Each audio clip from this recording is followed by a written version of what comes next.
Oh yeah, there's gonna be some bleeping happening. No, like Yeah. don't put any of that in. Just say like, all right, guys, thanks, and see you next time. And Hi that was guys, it. follow me on Pornhub. I make funny comments. There's your cold open right there. There's I your cold know. open right there. So hey everyone, thanks for joining us on Cars 102 today. We have another interview coming up today, and we're going to be talking to Isaac and Shravan. These are two huge diehard car guys from the Midwest, and we've been to a million cars and coffees. Isaac's already disagreeing with some shit, who knows what. And yeah, I'm so just we got agreeing with you calling me a diehard car guy because within like the first 20 minutes of your show, like your comments are all going to be all this kid doesn't know what the fuck he's talking about. Like, I please mean, get him off. I'm here because I'm the dedicated. I don't know anything about cars. I'm that guy. I'm the third wheel of this show. well, so neither of you knows anything about fixing cars, except Isaac now knows how to change the oil in a Mazda 3. Not doing that again. Yeah, I'm not gonna lie. If you're old enough to drink and you make a professional wage, I'm just gonna pay someone else to change the oil. I changed the oil on my Mazda 3 once, and it was like, well, there goes half of my entire day off. Like, and now I have to take a shower. Like again. So it's like, why would I do this when yeah. But it's so satisfying, you do it on your own, you know exactly what parts and oil went in, and you didn't Yeah, that's mess true. it I mean, up. I get it. So one of my best friends at work is really a diehard car guy. He has a ZX and he has like a Z that he's like completely done all the work on himself. He's like rebuilt the whatever and it's like nothing about it is stock and it's a track car that he never drive. Like when you put so much time and money into your car that you stop driving it because it's like worth like all the parts you put on it are like worth so much that it's like if you drive over like a single pebble wrong in rural Missouri, like the entire car is just destroyed immediately. Like that's this guy's car, but it's a really cool car, and he loves working on it. So it's like if that's Is what you that get out that of Z it, car? yeah, his 370Z, and it's cool, and it's like it's just not for me. I kind of just like driving and not having to deal with breaking them. Yeah, I'm with you. That's why I like cars that have a bit of history already. That's why that way you don't feel bad when you know get some scratches on it and stuff from gravel. Yeah, just do what I do. Buy someone else's Miata that they poured a lot of love into, and then blow up the power steering. And then blow up the power steering. Yep. Which So I fixed. And by that I mean I paid some dude cash who drove up to my who drove up to my driveway, drove it away for a week, and drove it back with a magically replaced power steering. That's the way to do it. he actually just parked it outside until the leaks dried up and drove it back. Well, I had to roll start it It too was because it wasn't starting then either. It was great.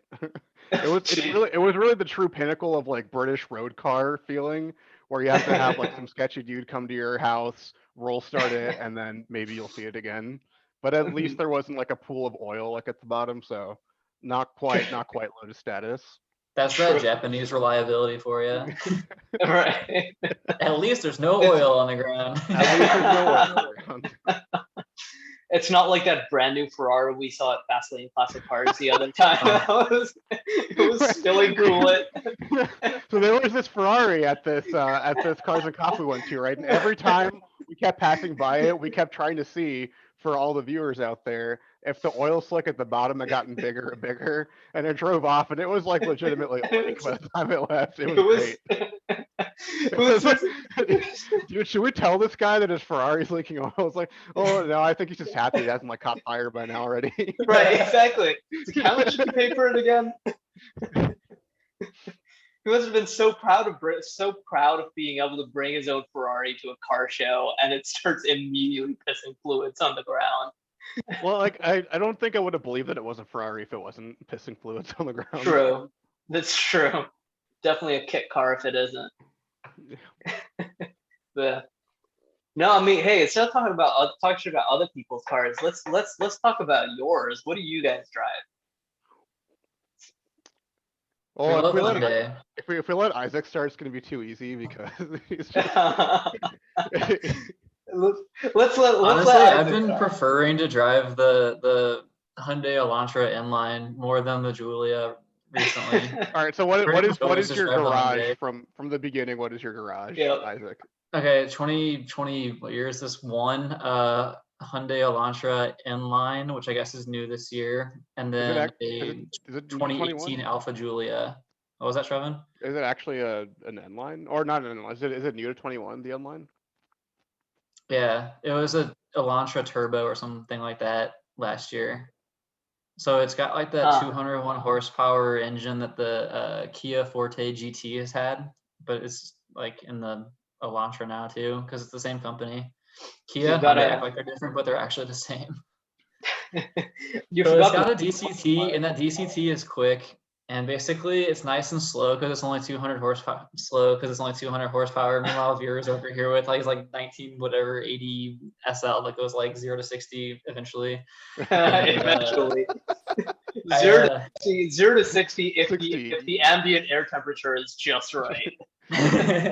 0 to 60 potentially. yeah. So I just drive it around, and you can just really, put the pedal down, and then I just pretty much just yell like Hyundai, and then I can drive around. That's how you start it every time, right? Yeah, pretty much. The car actually screams. That's actually the starting sound in Hyundai that just goes. It sounds stupid, Hyundai! but it's seriously like about as much fun as the Giulia is, and yeah, I've been enjoying So it. Plus, I get that's like the 35, 40 miles per gallon somewhere in there. that's pretty good, especially for like a sporty Hyundai car. That's actually really good. That's much more than my Hyundai gets. We'll get to that later. So that's the Yeah. first hot take of the day was you've really been liking the Elantra N like a lot more than the Yeah, the well, Yeah. Elantra as Hyundai. like a daily driver and everything too, it's super practical. It's got like wireless CarPlay, wireless charging. I can't believe how much stuff they tossed in there for like 25 grand. Is It's it only so- 25? I got it for 24.6. Wow. That really That's is a hot take, though. That really is a hot take. $25,000 Korean commuter car yeah. with a couple of sporty add-ons apparently is more fun than a $35,000 Italian sports sedan. To be The fair, MSRP on the Giulia was 51K. Yeah, good God. Yeah. Jesus. To be literally fair, double. one of those sporty add-ons is a dual clutch transmission, which is like, what is a dual clutch transmission doing in a $25,000 Korean Yeah, sports car? and Like it got an every time that you independent tell rear me, suspension too. The oh independent rear man, suspension is a part of the add-on as well. It gives you the the inline steering wheel and steering tuning as well. There's a lot of stuff that it gives you. It's pretty sweet. Huh. Nice. So, and Good Shravan, deal. tell us about your Hyundai. all right. So I guess I don't really know what my daily drive is anymore because that depends. But I have a 2-car setup as well. Is that your drunken purchase of a electric scooter thing? Is that your daily driver? So fun fact about that, that one actually wasn't drunken. I said I was drunk because I was too embarrassed to tell people I bought that sober, but that's that's a different story. So I have a two car garage setup as well. My main ride is a Hyundai is a 2019 Hyundai Veloster N. So that was new to 2019, and I haven't. It's a manual transmission. The DCTs didn't start coming out until 2020, I think, and they're a bit more now. And that car cost me pretty much exactly on the nose $30,000. It's a lot of fun. It's not the fastest, but it's the most fun you'll have getting up to 60, even if it's not the fastest in a straight line in 60. I mean, Isaac was there with me on the test drive, and I remember he was in the back of the seat, and the first time the salesman was like, all right, put it in N mode and just put the throttle down now. And the first time, like, I let off the throttle to upshift, like, and all this, like, crackles and pops were, like, coming out of it. Isaac was in the back, just, like, cackling. just like, dude, you have to get this car. Oh, my God, it's amazing. Oh my And God. it was pretty fun. And, like, the best part about it is I think manual transmissions have come a long way. And in the last not even like 10 years because it does almost everything for you because people ask me all the time they usually get tired of driving a stick daily every day and I'm like driving stick in a 2019 vehicle is not the same as driving stick in my other car which is an '06 Miata. So I have a 2006 NC Miata that it's got a little over 115,000 miles on it now. Which one is more fun? I don't actually know because it depends on the weather and it depends on the day of the week. But I've been dealing the Miata pretty much consistently for the last couple of months now since I got the power steering replaced. The power steering pump went out. I just replaced the battery, replaced the starter, and by I mean again, someone else to do it because I don't have that kind of time. And I mean, could I figure it out? Probably, maybe, but would I screw it up like 16 times first? Probably. Do you have all the tools to do it? Yes. Probably not. Probably not. Probably Do I want to not. buy the tools? Do I want to buy the tools for it? No, definitely not. No. Oh yeah. Well, So, please tell me at least when you've been dealing it the summer, you've been doing it with the top down. if it hasn't been thunderstorming, then yes, because let me tell you about Missouri weather the last 2 days. It's like 2 hours of like apocalyptic monsoon that knocks out the power to the entire hospital for like half a second, and then it's like, oh yeah, it's bright and sunny for the next hour, and then oh yeah, torrential hurricane again. So, Oh jeez. and it just goes back and forth between. Actually, this is the most amount of like consistent weather we've had in a 3-hour block in the last 2 weeks. So Don't miss Midwest weather fluctuations at all, huh? No. it's crazy, but oh yeah, and both cars are completely stock. I like fun cars, but I don't really want to deal with them breaking all the time if they're going to if I have to mod them. Although I'm thinking of doing a chip tune on the Velo, but Do you like powder blue cars?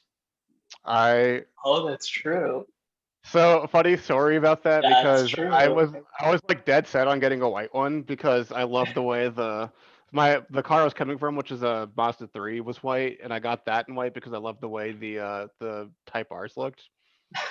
And because the Type R was the championship white, I think it's just like it's my favorite color on like any car ever.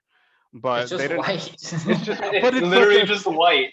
it's a beautiful white. You haven't seen it until you've seen it in person, and I don't know, like it looks good on the Type R. It looks really good in the Type R.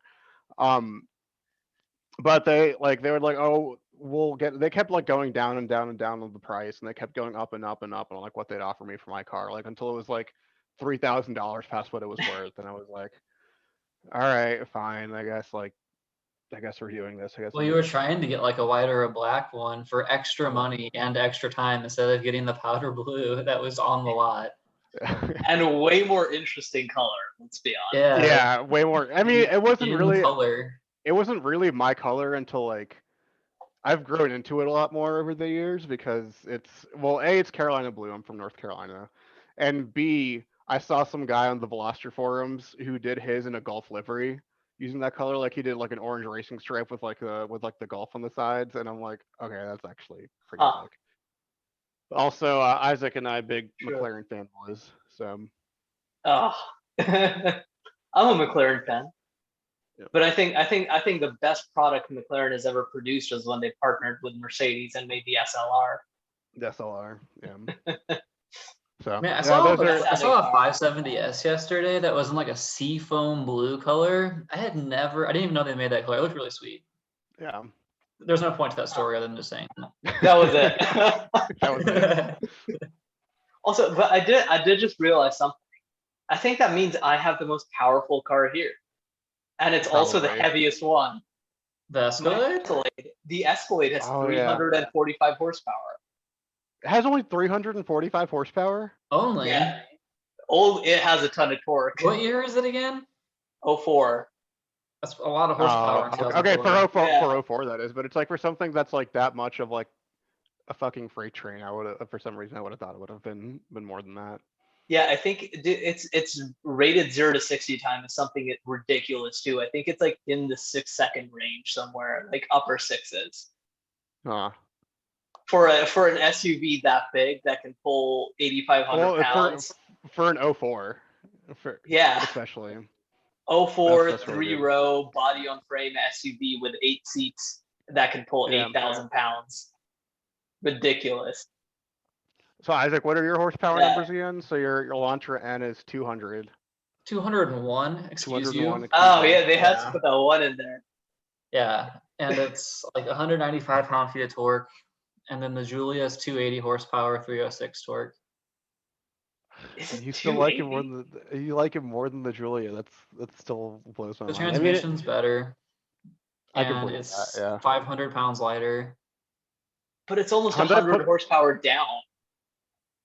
It doesn't matter for driving on the roads. If I was like, so if I'm going and like driving in the mountains or whatever, like twisty here in Arizona, and then yeah, I'll take the Giulia. But if I'm just driving around, like the entire area is on a grid, and like it's just more fun because you're not gonna break the speed limit too quickly. And the Hyundai makes good noises. I mean, it's a little artificial, but it still sounds pretty good. There's not as much sound deadening, but it's not like it's loud or anything in the car, and drives well. All the video reviews I heard of the sound, I was actually really impressed by. I was like, I cannot believe like a little eco box like makes like Yeah, for it's what not is like the BMW i8 or something where it just sounds super fake. yeah. Yeah. I mean, okay, so hot take number 2 time. The Velo N has a little bit of pumped in audio. I'm not gonna lie, I kind of like it because it's like Yeah. what I'm like. I know that like this is where now everyone like officially hates me, but like Huh. I don't. It's fine because it's like how else are you gonna have a car that is sound deadened enough to be comfortable without droning on like a long highway drive, but still like can actually let you really turn it on. I mean, and also the fact that the exhaust in like N mode versus like in eco or normal mode is able to open up and close like that much and like make that much of a difference in sound is pretty impressive. But then, have being able to actually hear a little more of what you're doing inside, especially if you're listening to music or something. Yeah, it's a little fake, but I mean, like I'll take, and it's not like fully fake generated noise. It's just piped in a little bit, and you can turn it off, but I don't because it's Yeah, it's making real noise. Yeah. it's making real noise. Yeah. And as Yeah, cliche as it sounds, it really is like a Jekyll and Hyde kind of car. Yeah. It is a Oh, really good sounding car. I really was not expecting that kind of sound from a Hyundai hot hatch, but yeah, that Yeah. thing sounds really good. No, they're killing it. They're really killing it. The okay, but here's the thing though. I don't like where they've been going with it over the last 2 years because I think they took like everyone's criticisms of the interior too much to heart because they're like, okay, now the car is $32,000, has a nice interior. I'm like, I didn't buy this car because I wanted a nice interior. I wanted this car because it's cheap and fun and makes me feel like I'm going really fast. they got rid of the Yeah. non-P version. That's probably good. That'll probably help keep like costs down, like homologating it. So I mean, like imagine buying a Hyundai Veloster N and not getting the performance package. Yeah. It gets Maybe an the big- ELSD too for that. Yeah. Maybe they need to I would like release to- maybe they need to release like a Kia version and have that one be like the premium segment one, and then have the Velo be kind of more basic and cheap fun. Are you just ignoring Genesis? Yes. Kia Premium? I really do want to try the G70. The Well, I G70 mean, look really cool. Dude, I think the new they're good- G70 looks so much worse than the original G70. Really? Have you I seen the agree with change? that. No. I'll have to take a look. It looks more classy, but it's like it's a sports sedan. That's the point of it. It looks really cool, like a kind of like a BMW 3 Series Fusion type situation, and now it's just like a Right. really boring estate car. I Oh, don't it think does look like a really I don't cool think estate car. I don't think Genesis is really pushing like the sports aspect enough. Like I think they're agree, focusing. agree. Yeah, they're focusing on the like luxury part, which is fine. Luxury sedans are awesome, but like anyone who just wants luxury is gonna get an SUV today. Yeah, I mean they're yeah. pushing like the GV70, 80, 90, whatever those things are called. I see those pretty Yeah. often here in Scottsdale. Yeah. I don't see Genesis that often, like ever around here, which is interesting. I've like every time. I There's a mean, Genesis. Well, you're in Rolla, You're Missouri. in Yeah, Central but I see Missouri. Teslas. Yeah. But I see Teslas like every day in Rolla, Missouri. Yeah, but everyone knows what Tesla is. Who the hell knows Yeah. what Genesis That's is? true. It's an American made, Tesla's an American company, so I'm not surprised. That's Versus true. There is a That's true. Genesis coupe that lives like down the street from me though, and there was a Toyota 86, but I think that person moved away. And then there was a really souped up WRX STI like right across the street from me. Oh, there's a Focus RS across the street from me too. It's kind of weird, like how many like actually interesting cars there are like on my block That's funny. of a small college town. But anyway, Right. on the note of luxury sedans, I guess you have on your. It's kind of further down, but it's on your. The Dream Garages piece, right? Yeah, our luxury sedans to Let's average talk. are good all rounders. Yeah. So let's hear that. What do we think? I So think- luxury sedans. I'll let Yeah. you guys start. Okay. Isaac. So I think it depends on your situation. I think I'm the only one here that's had like a newer luxury sedan. You've had that Lexus IS Subaru, but so I've had let's see, 2016 IS 300, 2016 C450 AMG, and the Giulia now. They're like a decent choice if you can only have one car. But Yeah. if you can like have the space to have two, it's so much better to just get like a boring, like inline boring, and then like an actual sports car if you can do it. I think that So the duality is better. here's my question about the N line, and Mm. also, so do you think they're punching up into like luxury territory with that N line? I think at this point, Uh, all economy cars are punching into luxury territory if you're getting the Yeah. top trim. This inline, no. But like if you get like a whatever like XSE or whatever Camry or like the top trim Accord or whatever, Yeah. that's a $35,000 luxury car. It makes the horsepower of a luxury car. It has the tech and features of a luxury car. It has like leather and air conditioning and automatic headlights and all that crap that used to be what defined a luxury car. It has better reliability than a luxury car. It Yeah. just doesn't have the badge. well, I think So part of that is also just us kind of showing our age a little bit because cars just get a lot nicer over time. So like a regular car in the 90s was a lot better than a regular car in the 70s. I think we're seeing the same today. So like I guess when we that's look at a I guess that you Camry, could make that yeah, argument. Yeah, because like even the 2000, so my Miata just an '06 feels like, a total like garbage like truck in the inside. And which is like actually kind of like what I yeah, like about it, because like after being in like a modern car, sometimes you just like I go from like the completely like teched out, like riced out like Veloster with like all these features, and normally I don't like tech in cars, but the Veloster gets it right. It only uses tech to actually enhance the driving experience. But then you have all these buttons to like, for rev matching and engine modes and blah blah blah, and then I get into the Miata, and it's just like, yeah, you just put it in first gear and you go. Well, the yeah, Elantra has like highway cruise assist where it like steers for you and everything, and like Mhm. cruise control. I don't use any of that stuff for the most part. Like I don't yeah. care about it, but I do love having like CarPlay. That's a big difference for me. Oh man, yeah, Android Auto Well, is like a must-have for me at this point. Past the year yeah. 2016, I couldn't live without it, or 17 really, because I didn't have my own car until then. But Yeah. So But are we doing Dream to Garage? the question though, but then mhm. to the question though. So it seems like so Isaac, you kind of conclude luxury sedans are too average. Like you'd rather have multiple cars. Yeah, oh for sure. What do you think, Ye- Shravan? yeah, I think I have to agree with that, and I think only a lot of that because like I've seen Isaac fall out of love with his Julia more and more over the years, because I would say the Julia is a luxury sedan, right? I Yeah. mean, because the Giulia Quadra Foglio Oglio Oglio Oglio will be the sports version of it. And I don't know, like it's I mean, personally I don't really agree with them. I love running along in that car, and the one time I drove it, it was a lot of fun. But I guess I could see like getting bored of it being so nice and dressed up, and I kind of agree. But here's my like personal anecdote as to why I think luxury sedans are too average. And it was, I was going to find Mazda 3 and I was cross shopping a bunch of stuff. I was between a Type R, like and at that point it was like 2019, so the latest generation of Mazda 3 had just come out. Loved the way they looked. They looked like they really stepped up their interior game. It had all-wheel drive. I'm like, all right, cool, let's check it out.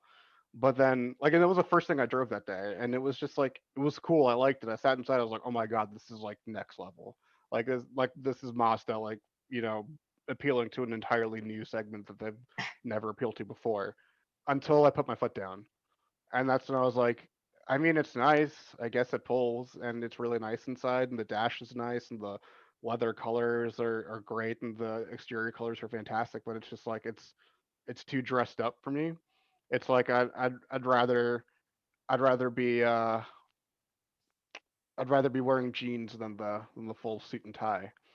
And so that's what ultimately what I, and then I got into the Veloster, and it was the exact opposite, right? It was like you get into the interior, and it's like it exists, it's there. Like, I mean, you kind of forget about it. I mean, except for the blue seat belts, but apart from that, the interior exists, and then you start driving the car and you're like, oh my god, I'm in a completely different like plane of existence now. Just like from how fun driving this car is. And it's like I'd rather have that, but I think what'll be interesting for me is to see how am I gonna feel in like another 7 years, whether I might Yeah. want to go back to the luxury sedan, because at the same time too, I still keep looking at the G70 and I kind of keep eyeballing it like, maybe you're in my future, maybe we could be a thing someday. Yeah. I don't know, but for today I agree with Isaac. Yeah.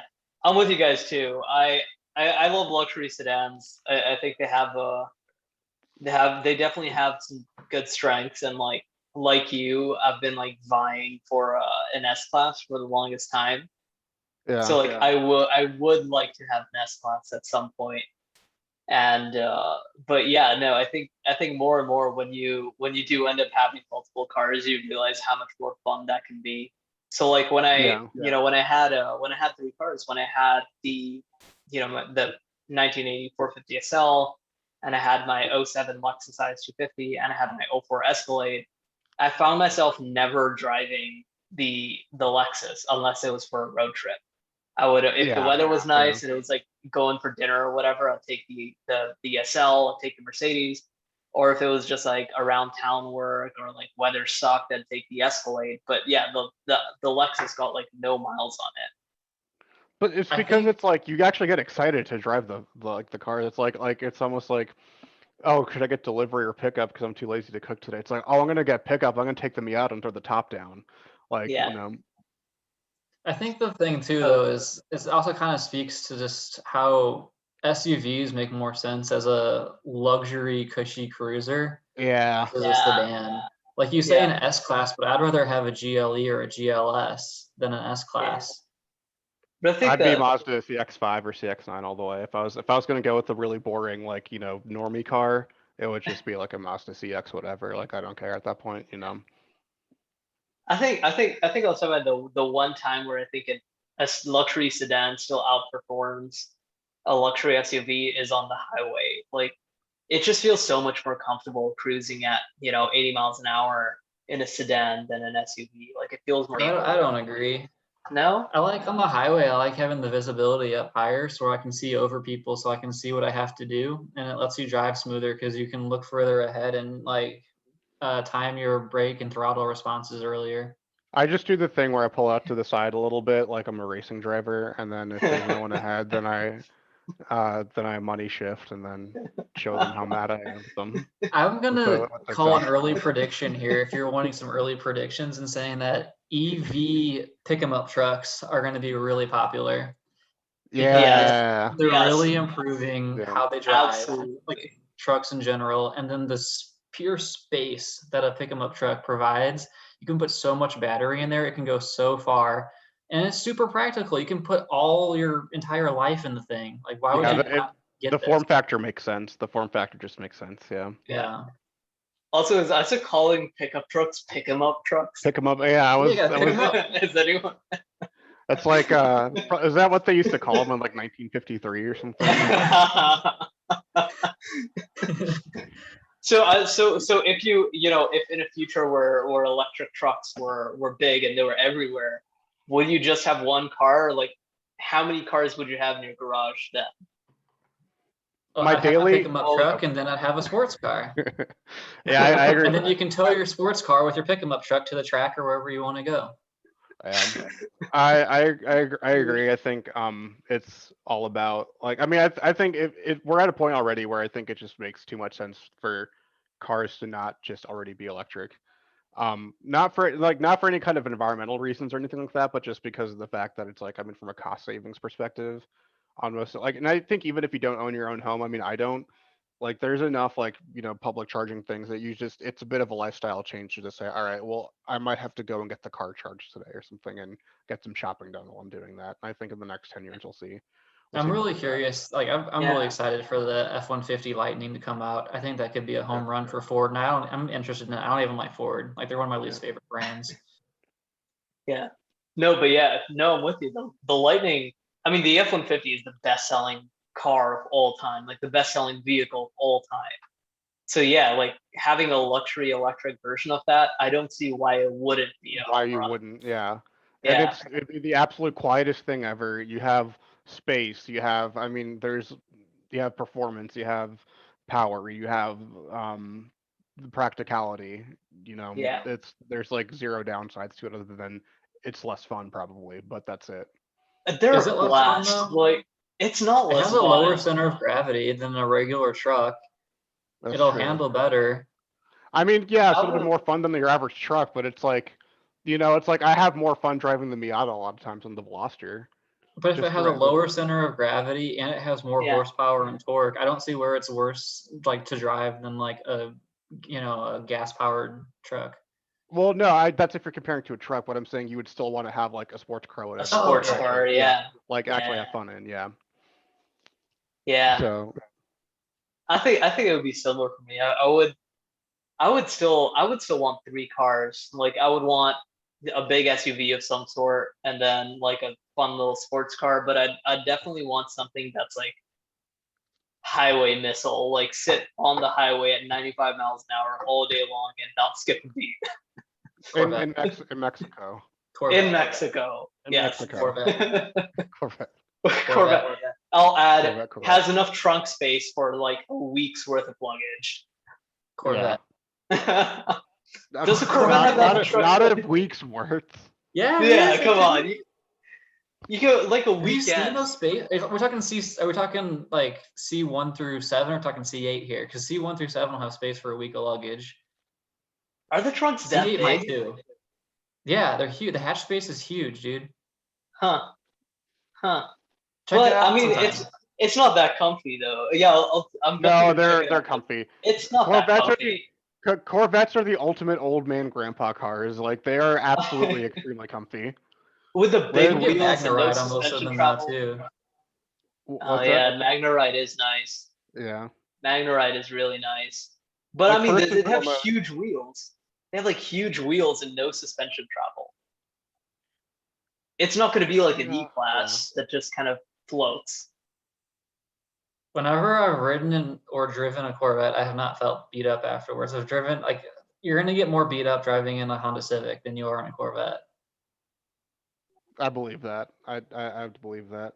But would you say a Corvette was more comfortable than even your C-Class? No, but I mean,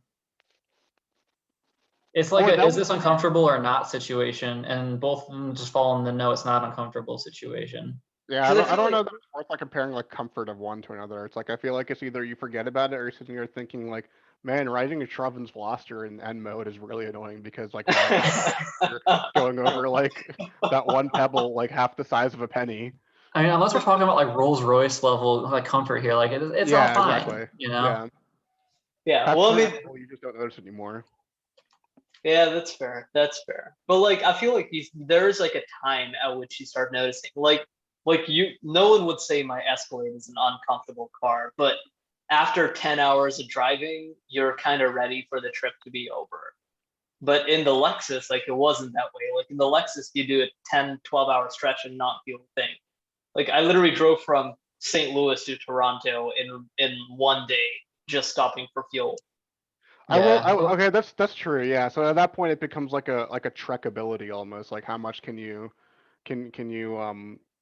like how long can you drive in it without like being like I am done, I don't want to do this? Because the Mazda 3, so I have my 17 Mazda 3 Grand Touring, drove like a one-shotted from New Orleans to St. Louis and like Huh. still had 2 hours left to drive back to Raleigh after that, and I was like, yeah, this is great. I loved it. It was perfect because it's like I think that's the one place where Mazda still shines is in like being able to have like fun while driving the whole way, but still having enough of that like grand touring feel where you can actually make those longer trips and still like not really notice the miles. And I guess that might be where you might want to compare comfort levels because it's like, yeah, I guess maybe in like an '04 Escalade, like I might start getting tired of being in that car after a while. But like after 14 hours in that Mazda 3, I was like, no, I was fine.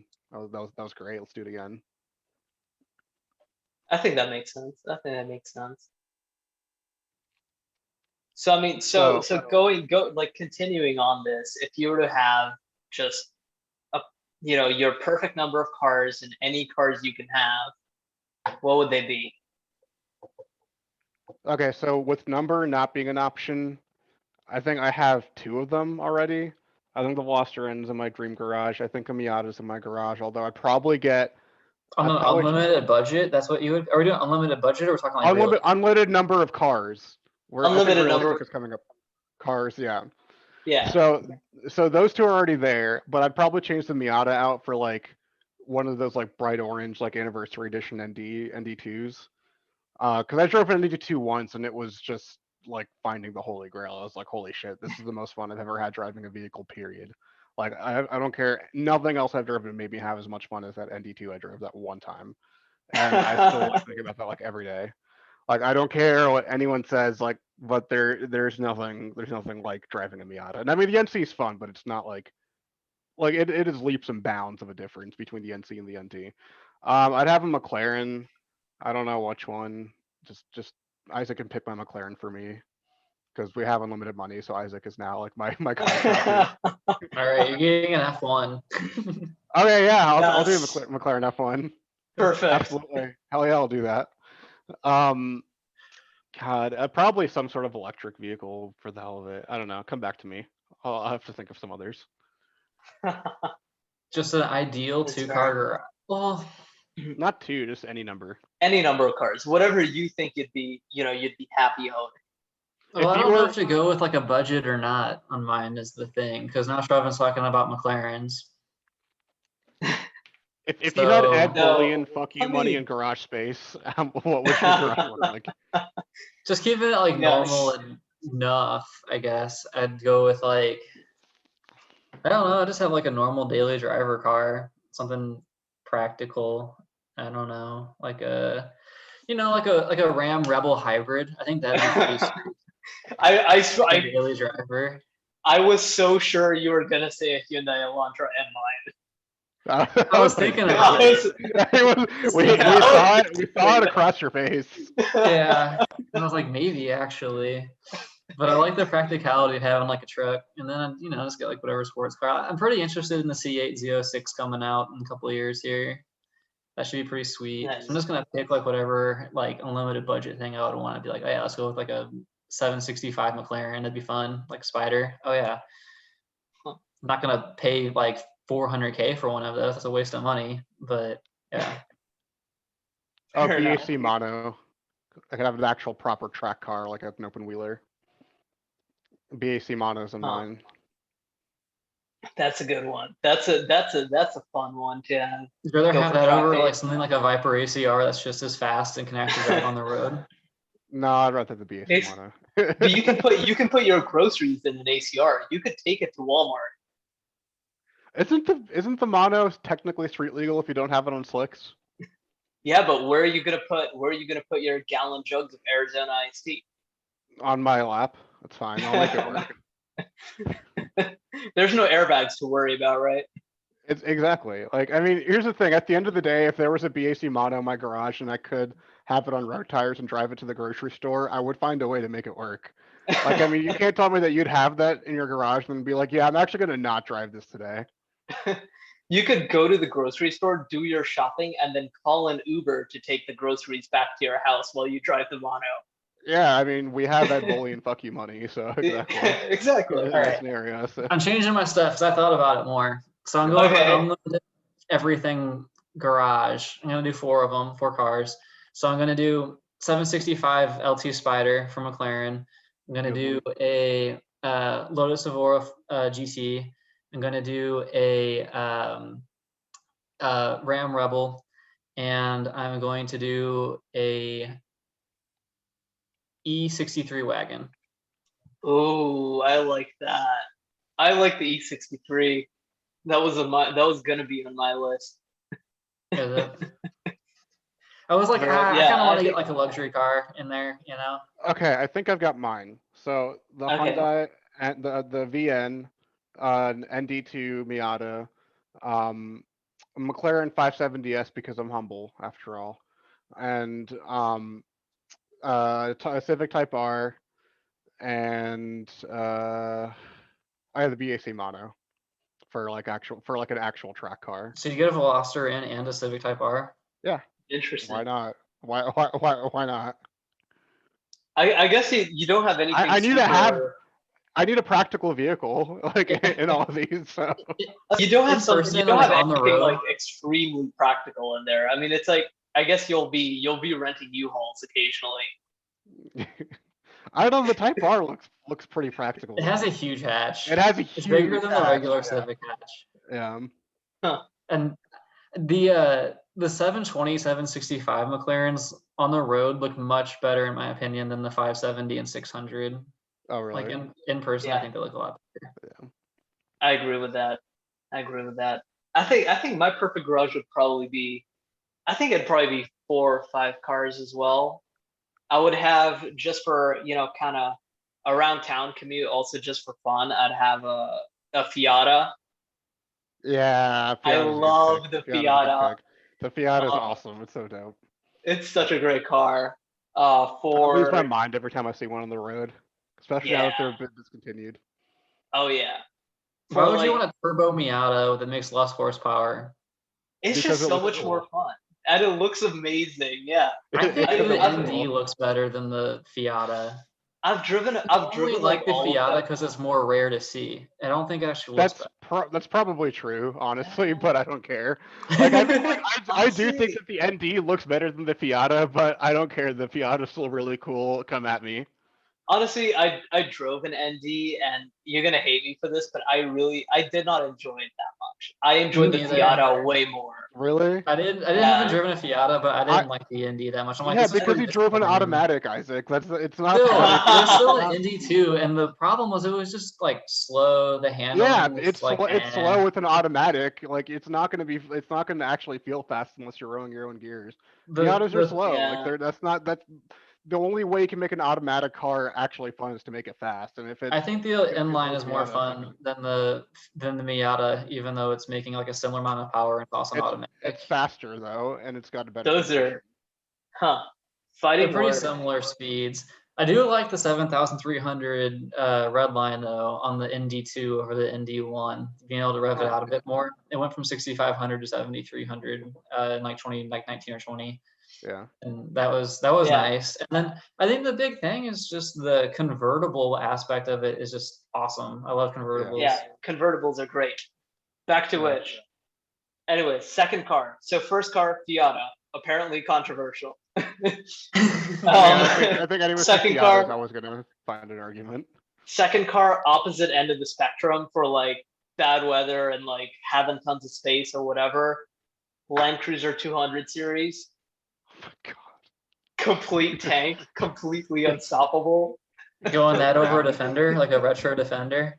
Absolutely. 200 series any day of the week. The most Indian car you could think of. You found Is it. it really? No. Excuse you, the Honda Odyssey exists. Yeah, Oh, exactly. true.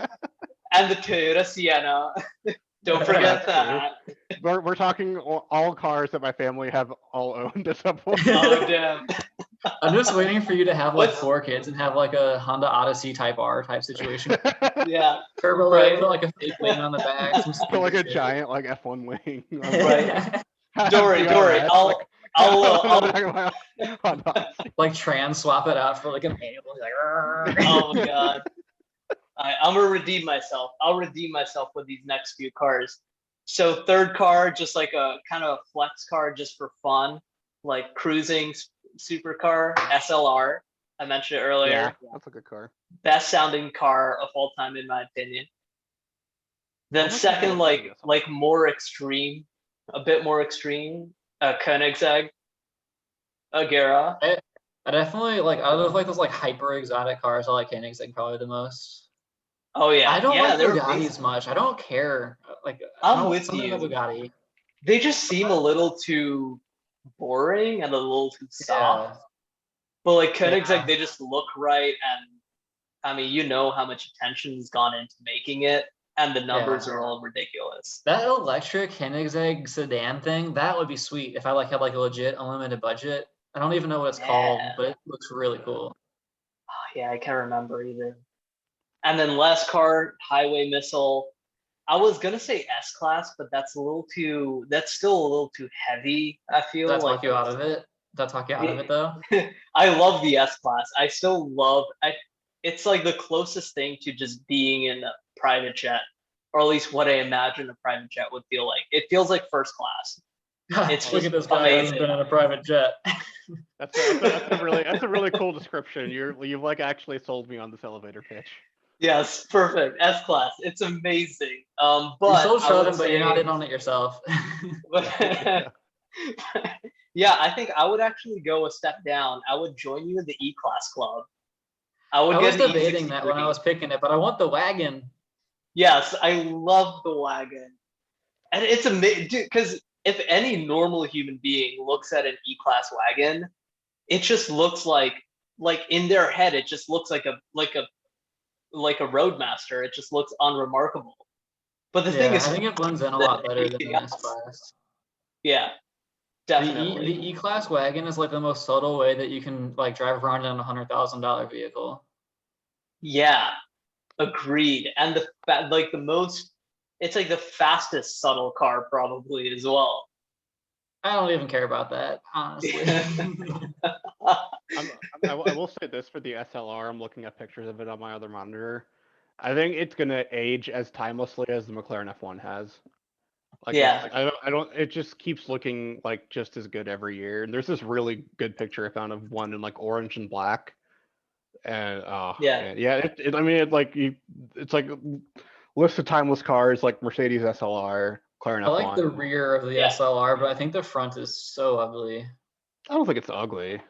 I think it's I so think ugly. I think it's subdued.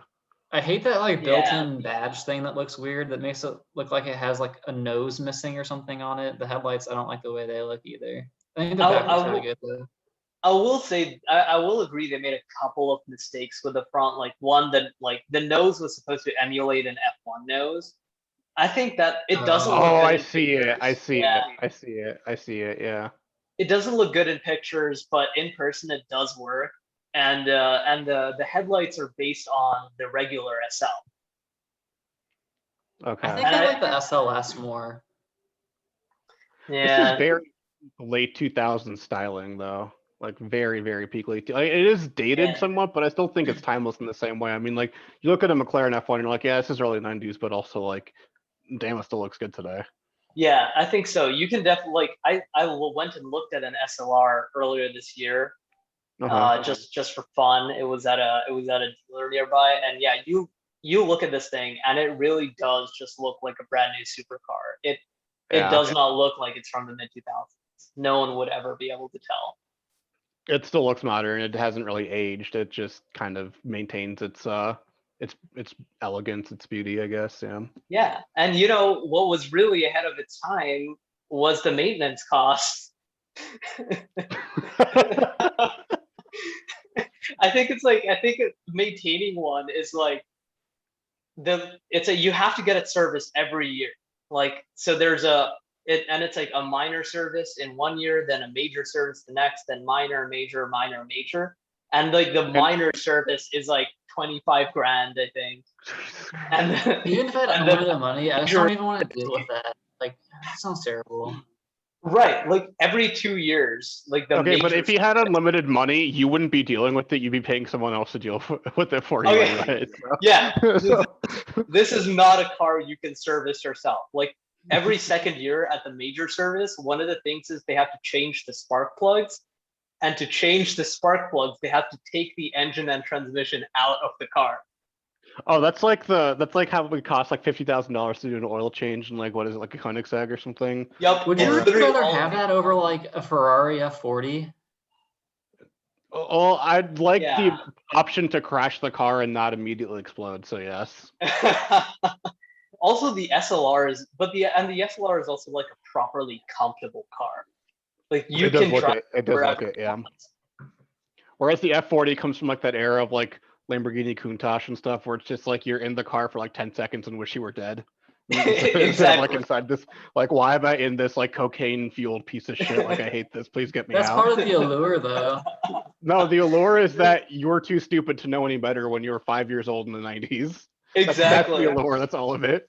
Exactly. And when you're an adult, you buy it and you finally buy one. There's two things. One, it's incredibly unpleasant to drive. And two, it's incredibly unpleasant to park because you know it's going to get trashed.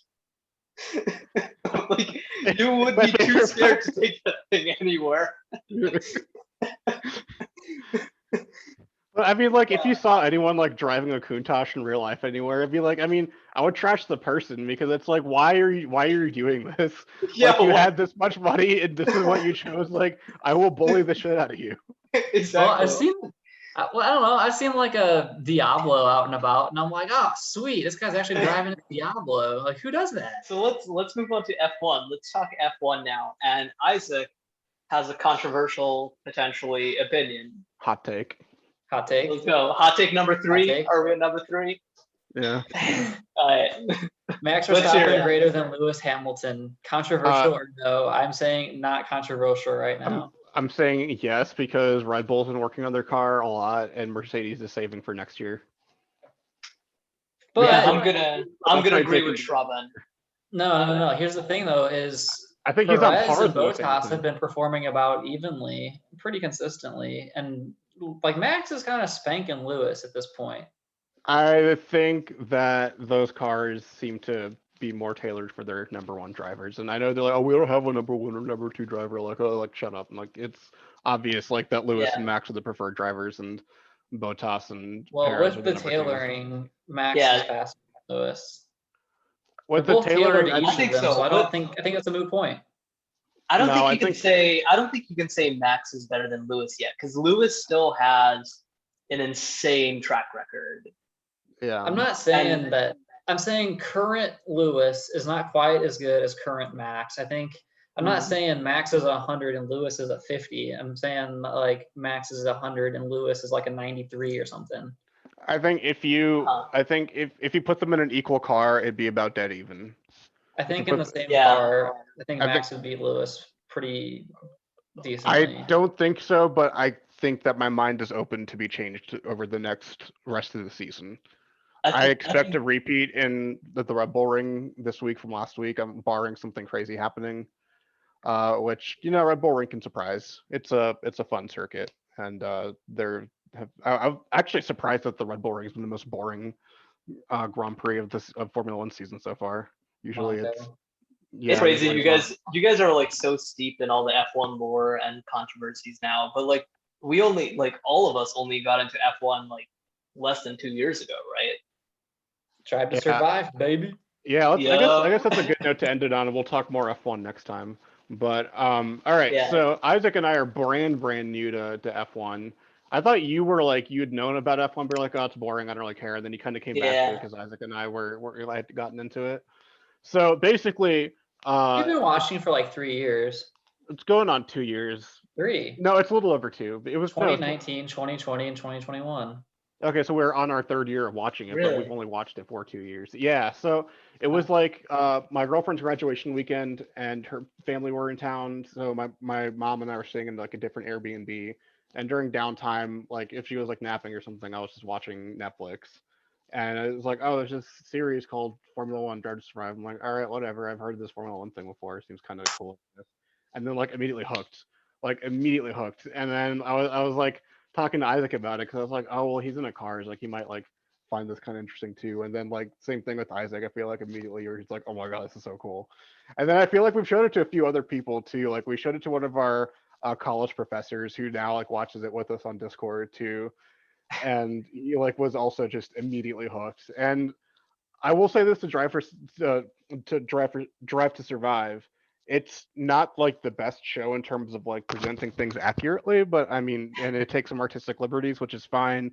But if you want to like, I mean, Formula One, I mean, motorsports are complicated sports. Like it's kind of tough to know what's going on, like who's who and like what strategies mean and like what a lot of the terminology is. But I think Drive to Survive, if you were ever going to get into following a motorsports discipline, does such a great job of like just watch the first 3 seasons and you'll pretty much know what you need to know. And think- the commentators do a good job explaining Yeah. it from there. They are good. They definitely add a good amount of drama, and Yeah. they make you want to watch the sport. Yeah, I think season 1 was like almost a little straight up misleading. Yeah. In certain regards, whereas season 2 and 3 were a little better in terms of Yeah. accuracy. But it was interesting and it got me into it. Yeah, And, season yeah. 1 makes you think that like Max and Daniel like hate each other. And, like, Yeah, get meanwhile they're along, like actually and Yeah. friends and get along. they're actually like really cool. It's like them two and like Carlos and Lando are like the two like ultimate bromances. In the Yeah, they're past. trying to act like in season 3 that Carlos and Lando are not friends either. And it's like, Oh yeah, like this is like Yeah, the biggest come on. lie like ever. This is like Yeah. famous for. What's crazy too is it's like they'll over dramatize some things, and then there'll be like other points of like huge drama that they just completely gloss over. Like I don't feel like they did enough for Pierre Gasly's like come like, well, he had an entire episode like it was called like Comeback Kid, I think, but it was still just like I feel like there wasn't enough. Like you could have focused a lot more on that. And it's like because that was huge. That was huge. He, demoted like promoted to Red Bull from the sister Toro Rosso at the time team, and then wasn't performing the standards. Got demoted back down to the sister team, and then comes back to win a Grand Prix. Like takes first place in a car that has no business belonging in the podium. Like Yeah. that's an amazing story, right? In And they any don't kind talk about how washed Vettel is enough. Oh, we'll have it to is leave that so for- sad. for- It is so We'll have to have that sad, right? argument next time because is Vettel washed? It could be an entire episode where Isaac and I yell at each other for an hour. Seriously. Vettel's so washed. He's fresh out of the bathtub, squeaky clean. He's got his rubber ducky in his hand. No. Oh my god. We seriously after next time we do this and it'll be after a few more races. We have to Yeah. talk about the tragedy in 2021 season of watching all these legendary drivers not make any points. Compete for like P9. Yeah. Yeah. It's like the legends, the legendary world champions of Kimi Raikkonen, Fernando Alonso, Sebastian Vettel fighting for P14. P14, yeah. Tragic. I think Alonso's really doing getting back into the car well this year. He's making Fernando Alonso Tom actually look did bad. He's consistently in Q3, I think. And I think Raikkonen's fine. Like I wouldn't call him He's washed. not. You're just Raikkonen is like the most washed, washboard that ever washed anything. You think he's washed? Yeah, he doesn't do. He doesn't. When's the last time he finished outside of the top, the bottom, He's in 5 an Alfa places? Romeo. He's not doing any worse than Giovinazzi. He And I doesn't think care. they're He fine. doesn't. It's not even that he's washed because he's a bad driver. He's washed. It's it's a paycheck. Whatever. We'll just Yeah, I don't keep, think he cares car. anymore. I really just don't think he cares He's just anymore. gonna keep driving the car until they're like, all right, you're done. When he's in Yeah. the car, he cares. I think he still cares. Yeah, that's true. Uh, You can find out how much he cares when you tell him he's got a 5-second penalty for crossing the pit line. For what? for what? You have a 5-second penalty. For He what? and Yuki care Yes. while not competing for points. I think there's an actual talent drop off from Vettel, though. I don't know that that's true, primarily because every person who has switched teams this year has been having trouble hooking it up with their new car. No. Sainz is basically even in points with Leclerc, and Alonso is beaten Ocon pretty good at this point. And Ricardo, yeah, that could be an argument too. Is Ricardo's he's struggling to switch. Ricardo had issues last race though. He had a power unit issue, and then there was an overheating something or other. I forget. And I wouldn't call Yuki so much as struggling in the new car compared to Gasly, as he's just not as good as Gasly right now. I don't think that's. He's new to F1, and I think people aren't giving him enough of a break. I think out of all the recently promoted F2 drivers, he's doing the best. I mean, you could also make the argument that he has the best car, probably, but so I don't know. But I think his performance is acceptable for being a rookie. I agree. He's gotten a few points, and it's not like he's making tons of horrible mistakes. He's not spinning out. He's not crashing into walls. He's not hitting people. His name is not Nikita Mazepin, so I mean, he's doing even Mazepin's improving though. Even Mazepin, what is improving? Yeah, I mean, he hasn't killed Lewis Hamilton, so I mean, right? Yeah, that's an improvement from our expectations. There was a high risk of that earlier, and now it's moderate. Much lower, yeah. Maybe eventually he won't be last either. He's learned how to be lapped without ruining other people's races. That's a really big improvement. That's a very important thing to learn as someone who's new to motorsports. I mean, he hasn't spun out in a while. He's not crashing into people anymore. That is improvement. He's still slow as can be. Yeah. And Schumacher's clearly better. I can't wait to see Drive to Survive's take on Mazepin next year. Oh my god. Yeah, if they have some bad things to say, and there's gonna be some Russian hitman getting them. So I think Drive to Survive producers found dead in Moscow, having committed suicide. With they are moving the the back of the Sochi head. base to St. Petersburg. Oh really? As well, yeah. So maybe they will be dead in St. Petersburg. Who knows? Netflix crew mysteriously found all suicided with 3 gunshot wounds to the back of the head. To the back of the head. Oof. Well, we're gonna have to stay tuned for that one. But let's go ahead and let's move into a bit of an outro. Let's wrap up some thoughts here. So, So Ruhal says that his we have Corvette to- is Wait, what? up 90 horsepower since I drove it. Just for God. reference for you, Viru. Jeez. It's lied. 822 wheel horsepower, 726 pound-feet of torque. Let's see, it's putting 967 horsepower at the crank. Holy crap. Can you break the speed limit in first gear? No, I think the right question is, can you break the speed limit in neutral? You neutral. Dude, that's insane. That is insane. Yeah, he Jeez. said that it's running a faster 60 to 130 than the SF90, Oh Good wow. lord. Good which I God. believe is a hybrid. Wow. Those engines. All right. But okay, Okay, so anyways, last transition debate to here. the outro. Okay, yeah. So we gotta leave it on one of the biggest debates of all time. A debate that we've been having for like 4 or 5 years now. Sunroof or no sunroof? Oof. God, I don't know. Let's do it. I Honestly, got a car because with each now. yeah, so Ah. from the Mazda to the Veloster, I was really bummed about losing the sunroof, and now I don't care anymore. So I don't know what answer that means, but I wouldn't miss having. I guess I don't care anymore because I have a Miata now, so it's like I have the ultimate sunroof in a way. But Yeah. I don't know. I guess Convertibles don't count. Let's say if you I had know to have they one. don't count, but it's Convertible like super worth. yeah, Yeah. convertible super worth. I don't know. I guess I'll have to say nay because probably costs extra, and you could spend that money to get more horsepower. I guess so.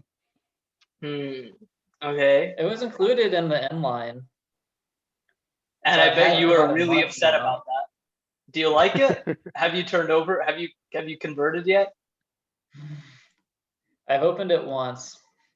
Oh, that's a start. That's a start. And I'm like, this is just a loud noise above my head. And then I closed it.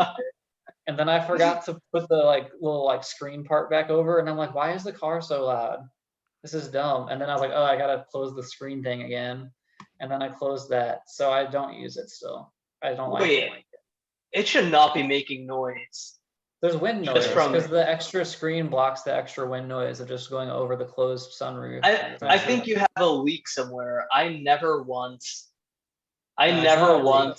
I never once closed the screen in the Lexus with the sunroof. Like I always had it open, like a skylight type of deal. Well, maybe the And I Lexus never has had like a one. double pane and the Hyundai has a single pane or something. I don't know, but it's just loud and useless.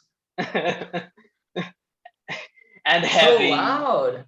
It's not It's loud. heavy. It does add quite a bit of weight. I don't that's kind of mind it Yeah. for now, but as soon as that little screen starts rattling, I'm gonna be like, I wish it was just a roof.